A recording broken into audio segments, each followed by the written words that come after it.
देखो आज हम पढ़ेंगे HCF। HCF माने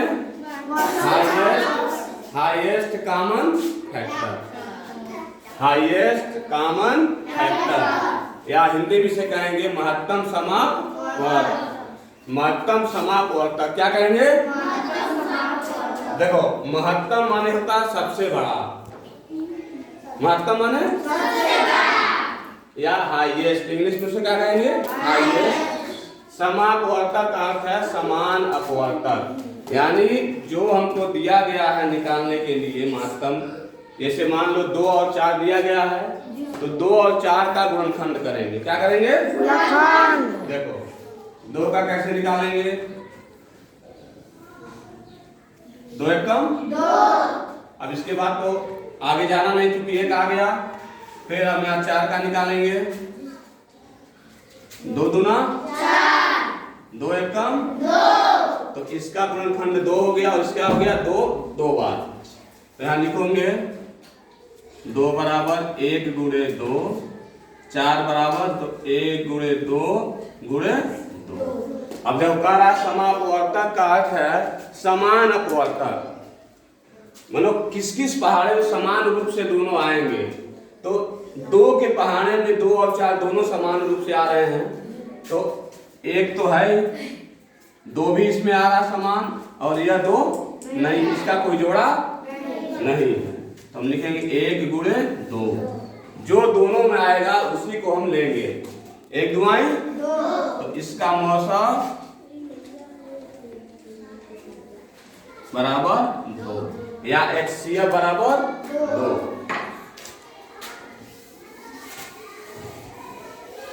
अब इसी तरह से 4 और 8 का निकालेंगे, वो भी इसी तरह से निकाल सकते हैं। 4 2 दूना 2 एकम 2। फिर 8 का निकाल लेंगे। 2 चौके 2 दूना 4 2 एकम 2। अब यहाँ लिखो 4 बराबर और 8 बराबर 1 गुणे 2 गुणे 2।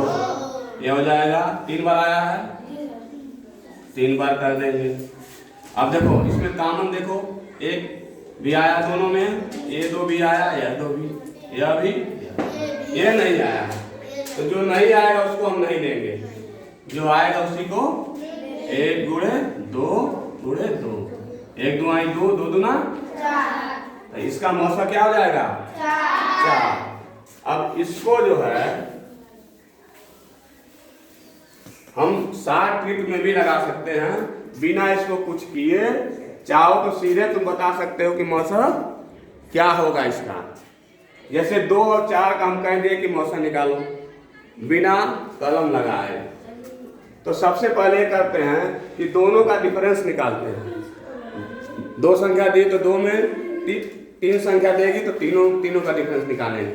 यहाँ पहले कितनी है? 2 संख्या है, तो 4 में से 2 निकालो, कितना बचा? 2। तो जो निकालने पाएगा अंतर उसकी दोनों में भाग देंगे। आया कितना? 2 एकम 2 दूना 4। तो इसका मौसा हो गया 2। उसी तरह 4 और 8 का, तो 8 में से 4 घटाए कितना आया? 4। अब देखो 4 का भाग दो, 4 एकम 4 दूना 8, यानी 4 से दोनों कट गए, तो इसका मौसा 4 हो गया। अब इसका देखो 5 और 10, 10 में से 5 घटाओ, कितना बचेगा? 5। अब जो 5 आया इसकी भाग दो, 5 एकम 5 दूना 10। इसका मतलब 5 से दोनों संख्या कट गई। तो कट गई तो इसका मौसा क्या हो गया? लगाना पड़ा कुछ नहीं, केवल यही देखना है कि घटाने के बाद जो संख्या बची और जो आई उससे हमको भाग लेना है। यहाँ देखो, अब देखो 12 15 21, अब यहाँ तो 3 संख्या हो गई, तो इसको इससे घटाएंगे या इसको इससे घटाएंगे। ठीक, 15 में से 12 गया 3। अब 15 में से 21 गया 6। 15 में से 21 गया 6। अब देखो इसका अंतर 3 और इसका अंतर 6। इसमें देखेंगे जो सबसे कम अंतर आया, सबसे कम अंतर कौन है? 3। तब इसकी भाग तीनों में देंगे। क्या करेंगे? जब कट रहा है कि नहीं कट रहा है? 3 चौके 3 बचे 3 सते, इसका मौसा क्या हो गया? इसका मौसा क्या हो गया? अब देखो यहाँ भी तुमको लगा के दिखा देना है, तब भी 3 आएगा। 12 15 फिर 21। इसका देखोगा 1 गुणे 2 गुणे 2 गुणे 3। 1 2 2 2 2 4 4 3 12 हो गया ना। अब देखो 15 का क्या हो जाएगा? 1 गुणे 3 गुणे 5, 1 3 3 3 5 15 हो गया। 21 का क्या हो जाएगा? 1 गुणे 3 गुणे 7। अब देखो कोई मिल रहा है? केवल 1 3 मिल रहा है इसमें, इसमें और 1 1 1 कितना आया? 1 गुणे 3 बराबर 3। हम कितना बताए थे? 3 आ गया ना, बिना लगाए इतना आगे नहीं आ गया।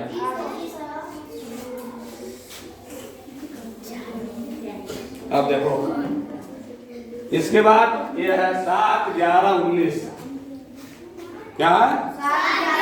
अब इसका अंतर निकालो। 7 और 4 का अंतर कितना होगा?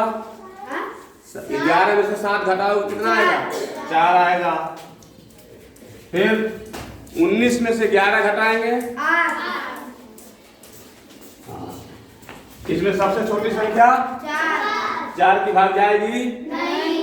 इसमें नहीं। इसमें नहीं जाएगी। जब किसी में नहीं जाएगी 4 की भाग, ठीक है, तो क्या करेंगे? ये जो छोटी संख्या है इसका गुणनखंड निकालेंगे। ठीक है,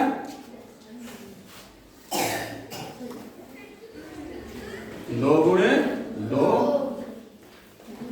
4 हो गया। अब ये 4 से दिए नहीं कटा, 8 से भी नहीं कटेगा, तो किससे कटेगा? 1 से कट जाएगा नहीं कट जाएगा? तो इसका क्या हो जाएगा मौसा? 1। इसका मौसा क्या हो जाएगा? जब अंतर करो किसी से ना कटे तब क्या हो जाएगा? 1। जैसे 4 क्या क्या है वो? 7 11 19। देखो 7 11 19, 1 गुणे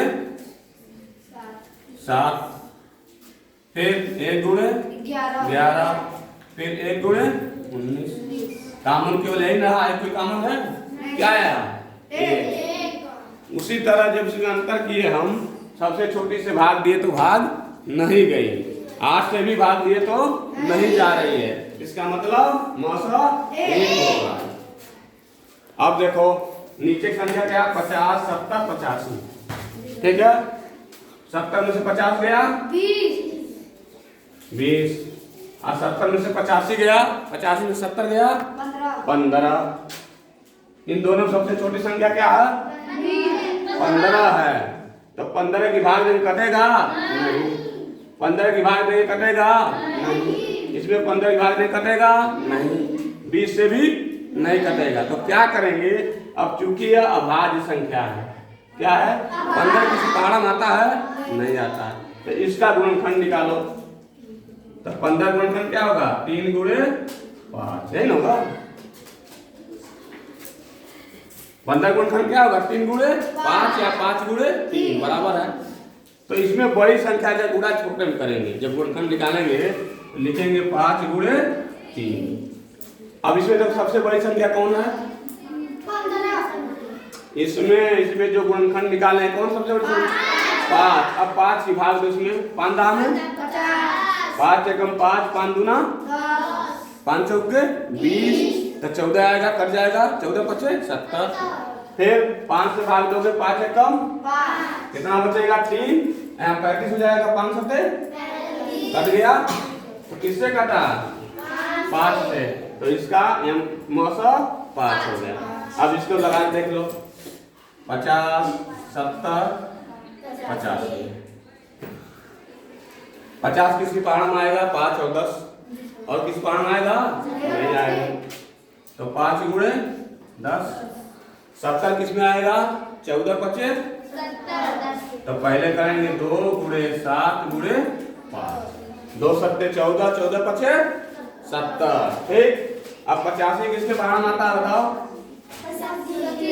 70 पचे और किसी पहाड़ में आएगा नहीं।